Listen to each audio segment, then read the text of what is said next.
Hi friends, இன்றைக்கி நம்ம ஒரு மாடல் ப்ளவுஸ் எப்படி ஸ்டிச் பண்ணுறது அப்படிங்கிறத பார்க்கலாம். இப்போ இந்த சாரீ வந்து ஒரு ஹாஃப் வந்து உங்களுக்கு மெட்டீரியல் எம்ப்ராய்டரி ஒர்க்கு, பாதி ஹாஃப் வந்து உங்களுக்கு வந்துட்டு வெறும் நெட்டு, அதில் வந்து எம்ப்ராய்டரி ஒர்க்கு. இந்த நெட் சாரீக்கு வந்து அதுக்கு காம்பினேஷனாக நம்ம இந்த ப்ளவுஸ் எப்படி ஸ்டிச் பண்ணுறது அப்படிங்கிறத பார்க்கலாம். இப்போ இதில் வந்து நம்ம செப்பரேட்டாக தான் எல்லா கிளாத்துமே எடுத்திருக்கோம். சில்காட்டன், ஏன்னா சாரியில் வர்றது ஒவ்வொரு ப்ளவுஸ் வந்து உங்களுக்கு அது குவாலிட்டியாக இருக்காது. அதனால் நீங்கள் அதுக்கு தகுந்த மாதிரி நீங்கள் சில்காட்டன் கிளாத்து நீங்கள் சூஸ் பண்ணி வாங்கிக்கலாம். ஏன்னா சாரீ கிராண்டாக இருக்கும்போது ப்ளவுஸும் கிராண்டாக இருந்தால் தான் நல்லாயிருக்கும். அதுக்கு தகுந்த மாதிரி ஒரு மாடலை நீங்கள் சூஸ் பண்ணிக்கோங்க.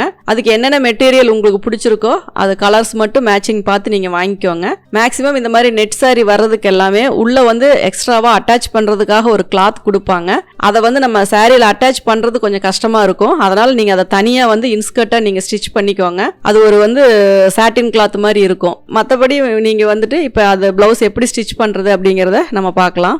இப்போ வந்து கேன்வாஸ் வந்து நம்ம பேக் நெக் அளவுக்கு நான் ஒரு கேன்வாஸ் எடுத்திருக்கேன்.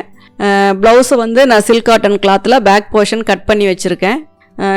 நமக்கு கேன்வாஸி வந்து மேக்ஸிமம் நம்மளுடைய நெக்கோட அளவு எப்படி வருதோ அதுக்கு தகுந்த மாதிரி தான் நம்ம சூஸ் பண்ணுவோம். நீங்கள் அது ஓரலாக அந்த ட்ராப் பண்ணிவிட்டு அதுக்கு எவ்வளோ வேணும் அப்படிங்கிறத நீங்கள் மெஷர் பண்ணிவிட்டு அதுக்கப்புறமா நீங்கள் வந்துட்டு கேன்வாஸ் வந்து கட் பண்ணிக்கலாம்.